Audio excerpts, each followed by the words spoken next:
Bust it.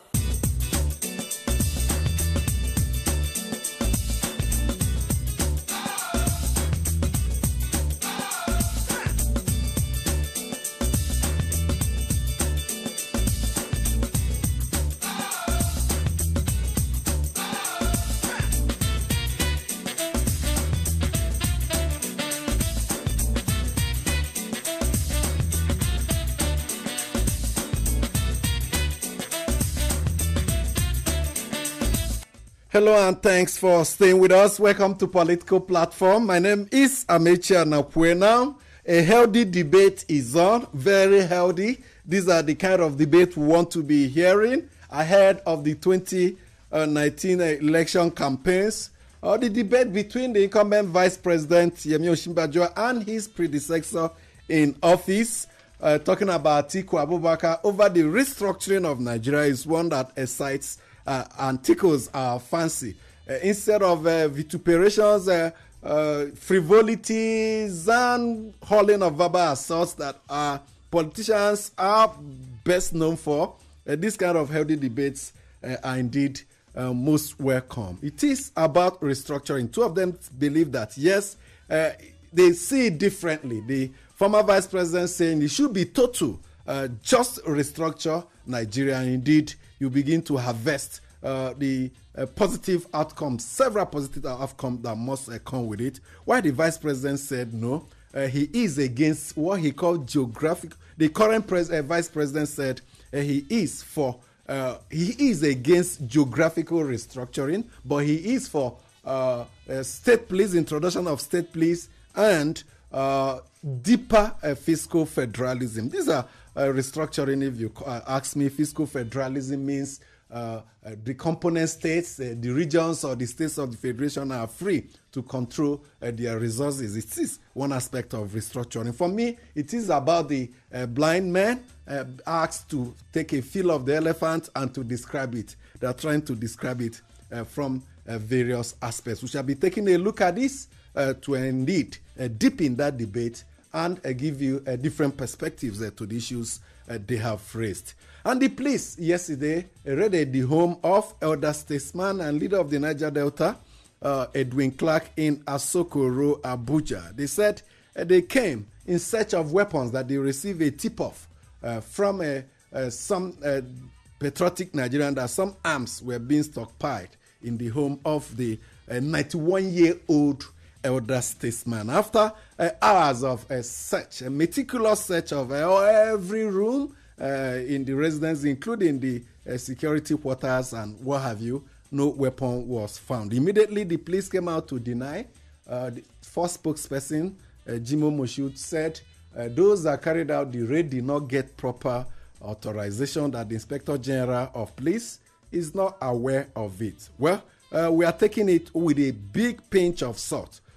If that raid was successful, for instance, if some weapons were found, I don't think the police will rush to issue that statement, and we don't think that some policemen would go to that extent to search the home of someone who has been involved with Nigeria's politics right from independence if there is no superior authorization. Who ordered it? The police need to do a forensic investigation to really offer a full explanation. Some apologies have come from the police to Edwin Clark, a Deputy Inspector General of Police, accompanied by his wife, has visited Edwin Clark, tendering unreserved apologies. But this brings to mind the rates of homes of Nigerians, especially those seen to be critical of the government by security agencies. So many of them are in search of either stolen loot or arms, and they are not finding any.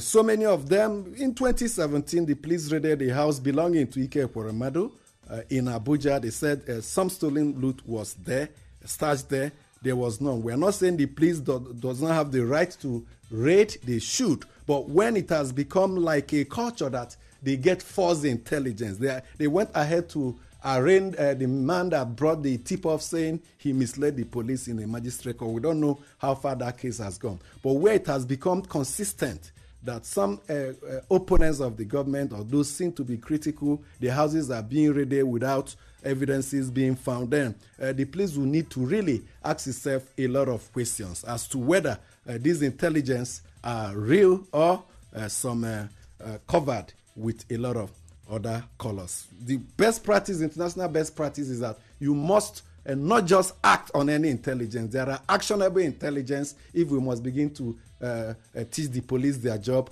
and unreliable intelligence. If you receive intelligence, you analyze the intelligence, you do follow-up investigation, do surveillance. These are processes that must take place before actions are taken. But it appears that once the intelligence comes, the police will readily act on it immediately. It comes up and generates a lot of bad blood. Femi Fani Kayode was also at the police. He was invited, and he yesterday answered to their summons. My colleagues are here with me, Adeboye Abodore. Welcome to the program. Yeah, Amishi, as I've said, we need lively debate on issues. We need lively debate that will enlighten Nigerians. We need lively debates that will ensure that the people can make informed choices based on those debates. And that was what has generally been lacking since the commencement of this Fourth Republic. What we witness is that personality attacks and blackmail and all the rest. And if you look back and you compare the previous republics, when you have issues being discussed, you take the Second Republic, for instance, you see healthy debate between the Unity Party of Nigeria on one hand and the National Party of Nigeria on the other hand. You see the PRP also responding. You see individuals like MCK Ajoluchukwu of blessed memory and Prince Abadokwe of the Unity Party of Nigeria taking on Uba Ahmed, the late Uba Ahmed, a senator who was then the National Secretary of MPN, or Suleiman Takuma, or you are looking at you look at Oshuba Okadigbo, who are then discussing issues that could advance, galvanize Nigeria to greatness. And you look on the part of PRP then too, responding to issues from a leftist perspective. You see the Senator Chukwumerije, who was then the National Police Secretary of the party. Those are things I think we need, that will help, that will inform Nigeria, not issue of blackmail attacks and the rest. And coming to the issue of Edwin Clark, I think it is really, really very sad. It is, for me, I look at it as a sad development. If heavily armed policemen storm somebody's house and the police say it is not authorized, then who authorized it? The same thing happened when the homes of Kiremadu, the Deputy Senate President, and that of Senator Bukola Saraki, the Senate President, were invaded. And the police said they do not know who invaded the place. Unknown policemen. Unknown policemen. It's no longer unknown soldiers. It's unknown policemen. And they are not really very good for us. Edwin Clark was a politician in the First Republic.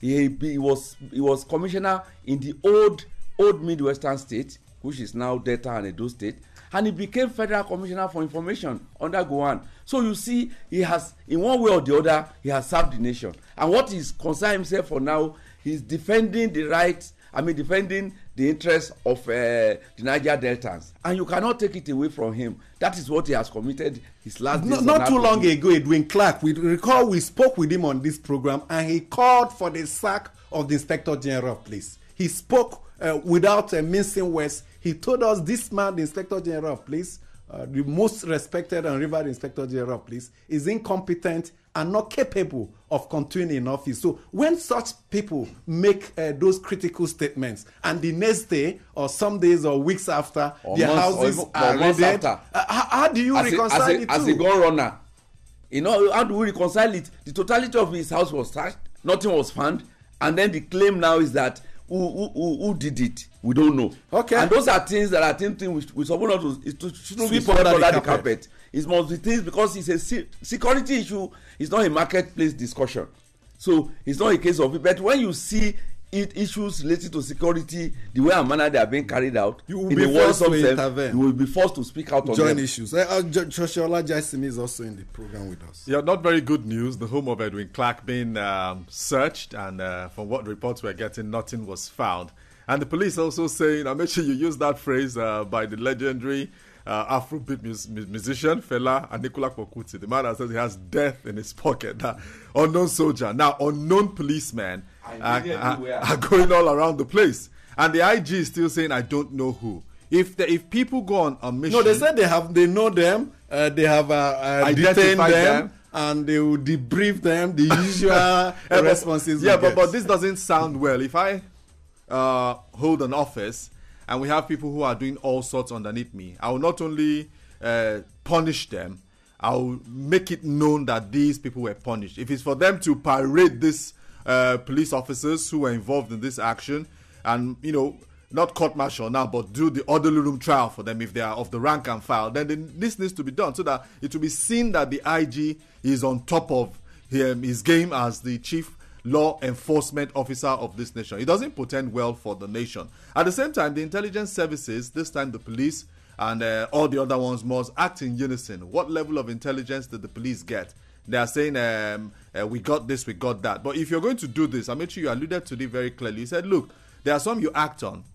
There are some you continue to do surveillance. So probably the police is saying, well, we needed to move fast so that in case this so-called weapons are in the home of this 91-year-old man, we need to quickly get them and all that. You need to be exact so that when you fire, you hit the target. Exactly. Because if you misfire, it gives you a different tale. Yes, and talking about the debates, some will say, well, do we need to wait for a debate commission to be set up? I have always said there's no need for us to have a body, a commission that's in charge of organizing debates. We must put the agenda on the table for the political class, the political elite to feed on and to talk about. If not, we also in the media have a huge role to play. On this platform, so I've said you talk too much of politics. I said no, as much as possible, we'll bring these issues to the table so that those who are, we guide the debate, we set the agenda for the political class so that they can talk about it, and we push them to talk about it. I think if we do that a lot as media practitioners, we'll be helping the polity to develop. We are making efforts to reach a first spokesperson, Jimo Moshood, to enlighten us more on these issues. Maybe there's something the police knows that we don't know. That's why we are making frantic efforts to allow them to really share what happened with Nigerians yesterday in Asokoro district of Abuja. Ijoma Samo completes our number. Thank you very much, Amechi. I think it's a common knowledge that the police and other security apparatus move with a tip-off if they say they hear or they get information that something like this is not too palatable and will not be good for the national security. But I still think the police is supposed to, they have method, they have ways they handle issues like this. If you hear of such thing, it is expected that you invite the person to find out what is happening instead of asserting people. Some persons called busybody security officers will just go in. All these things that are happening, it's towards election, and we won't like what reports we are hearing or we are getting from outside Nigeria. Just 2 days ago, a U.S. agency released a report. Nations Institute for Peace released a report in Kaduna, giving us some. I think there's every likelihood that the government will intimidate opponents and carry out a clampdown. And the day after that report was received, look at what happened. These are threats towards 2019 elections. So the people that are in the game, the gladiators, the ruling class and the opposition should just let Nigerians go into this election in peace. In 2015, we had so many noise. Nigeria will be this, Nigeria will that. So without overeating the polity, let's go into this election in peace. But we also have to commend the Inspector General of Police for immediately taking some proactive measures to douse tensions. An apology came. Jimo Moshood immediately distanced the police from the action of the men that went in there. And more importantly, a very strong, powerful delegation led by the Deputy Inspector General of Police visited the home of Edwin Clark. This will go to a long way in ensuring that tensions are reduced. Already, some reactions from the Niger Delta, some groups there, the PANDEF, Pan-Niger Delta Development Forum, giving the federal government 48 hours to explain what happened. But we believe the action of the police in sending a strong delegation to apologize will help to douse tensions. Good one there for the police as an institution and for the Inspector General. We'll take a break. When we come back, we'll take your mails. Welcome back from the break. It's the mail segment, and I'm Amaka Okoro. And I'm Atenikan Akipu. You're welcome. We'll begin with the raid on the Abuja residence of Chief Edwin Clark, and it's coming from Yaro Yusuf from Maraba in Nasarawa State. The mail reads, I was stupefied over the police raid on Chief Edwin Clark's Abuja residence. I'm not saying that anybody is above the law, but we all know the roles the 91-year-old statesman has played in calming militancy and ensuring peace in the Niger Delta. In April this year, St. Paul's Kwasi Parish in Benue State was allegedly raided by the military in search of arms. In May 2017, the official guest house of Senator Ike Ekweremadu was raided by police in search of arms. In July this year, the police laid siege to the homes of Senate President Bukola Saraki and his deputy Ike Ekweremadu. So, when will the police, DSS, etc. raid the offices and homes of the leaders of Miyetti Allah? This intimidation of voices of the opposition must stop. God and the world are watching us.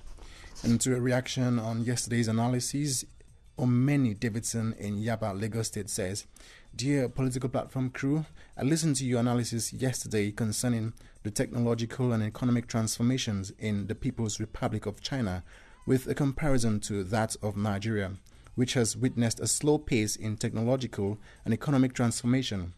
You were right when you attributed it to leadership failure, and every right-thinking Nigerian will agree with you. But much of our underdevelopment can also be attributed to the neo-colonial imperialist activities of our colonial masters in collaboration with other Western countries. Just last week, the British Prime Minister Theresa May visited Nigeria amid challenges Britain will likely face in terms of cooperation and trade from other European countries as a result of Brexit. The German Chancellor Angela Merkel also visited thereafter. One would therefore ask if the scramble for Africa is about to resurface as a means by which these Western powers will continue to subjugate Nigeria to continued underdevelopment through their neo-colonial imperialist activities. Nigeria should think of reviewing its foreign policy for the interest of Nigerians. May God save Nigeria. This is how far we can go on to this mail segment. Keep sending your contributions to us. Send them through to us to Political Platform at raypower.fm.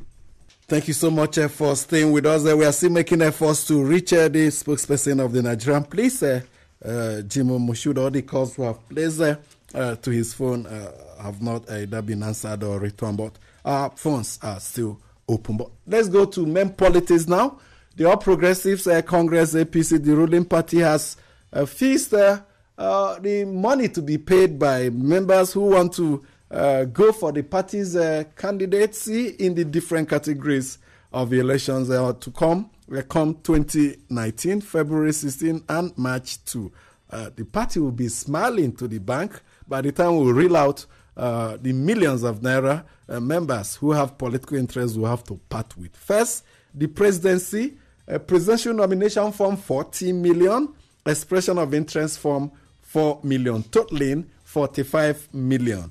For governorship, there's a total, the nomination form is 22.5 million, while the expression of interest form is 2.5 million. That's 25 million naira. For the Senate, a nomination form 7 million, while the expression of interest form 1 million, 8 million. In total, nomination for the House of Representatives 3.5, and expression of interest from 350,000, just below 4 million. State House of Assembly 750,000 nomination form and 100,000 nomination form. That's 850,000. This tells you that it's so expensive to think of occupying political office in Nigeria. Not too young to run. People, the group, they will not be happy with this. The president, it was reported, I don't know how true it is, has said he cannot afford to have to spend 45 million on his nomination form. But several groups have said they are already, in fact, many of them are already collecting money, leaving themselves trying to gather money for the president. Amechi, first of all, I would like to start from how much is the salary of our president? For 3 years, he has been in power. Calculate his annual salary. I don't think it's up to 5 million.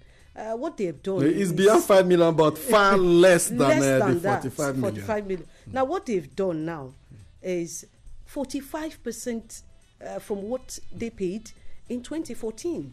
I remember President Buhari saying that it's not easy for me to go around and cough out, but people came out to pay his 27. He borrowed money from the bank.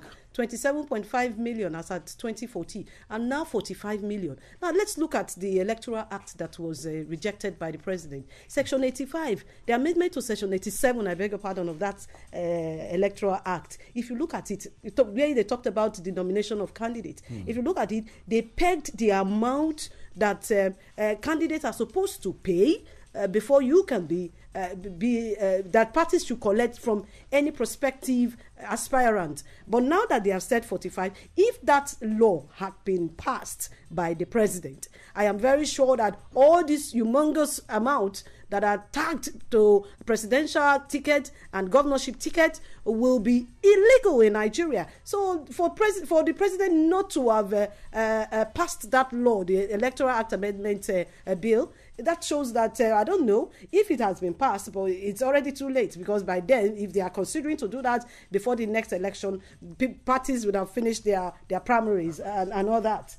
Well, it's like a sort of a monetization of politics in Nigeria once again. This is an area that not a few political analysts, even the players themselves, have complained about, that, look, too much funds, too much money is being even demanded by political parties. That is aside what people give on the side to ensure probably everything is smooth for you as an aspirant trying to become a candidate to run for political office. So it doesn't portend well for us. If the ruling party wants to lead by example, it should not monetize this area of candidates getting into office. But at the same time, some will say we're trying to avoid a case of what happened in the Second Republic, and where President Buhari, who was then a general in the army, who became head of state, said, look, many of you picked funds from the treasury to fund the party. So it's a case of parties wanting to levy their generate funds to get legitimately. But the problem, I think the problem with this Fourth Republic is that is the general impression some people are alluding to, that we are yet to have mass-driven political parties. What we have just look like an association or a club of people who has a feeling that election period is a harvest season, and as much money as they could make during that period, they need to make it. Because if you look at our history, even the aborted Third Republic or the Second or the First Republic, there was never a time when I think people were paying even up to 1 million naira to obtain form. There was even a party like PRP in the Second Republic that, as long as you are identified as a strong member of the party, you just pick the form free and they contested. Some even don't even have money to print posters, and yet they won election. But the situation where we have now is that we are redefining democracy as government of the rich, for the rich, by the rich, and to defend their interests. Because how many people can raise 45 million naira if it does not have access to free money? Maybe the communities will raise for such a candidate. If you don't have, I mean, you look at it. You look apart from the other parties that probably have 1.something million, 2 million. We are talking of an amount of money far above 10 million naira. That is it. We are talking of huge sums of money, and when the salary attached to these offices are not even up to half of the money they are being paid within the 4 years. For example, if you look at the salary of the president of the country, official salary of the country, it's not up to 45 million naira. For the 4 years, it's about 3 million a year. For the 4 years, it's not up to that. It's about 40.something million naira in 4 years. That's about 10% of the money. Well, let's wait for PDP to fix their own millions. They have fixed it, and they've already started buying. It's 12 million, 10 million naira for the form. The expression of interest is 2 million for governorship, for presidency. For presidential, yes. But how do we fight and it's good market for the PDP. No, how do we David fight? Mark was at the secretariat yesterday to drop his own millions. Yeah, about 15 or 17 of them. So if you do the math, counting 15 times 11, you more than 15. But only President Buhari so far we know might be. So PDP may make more because there is only the president, like you said.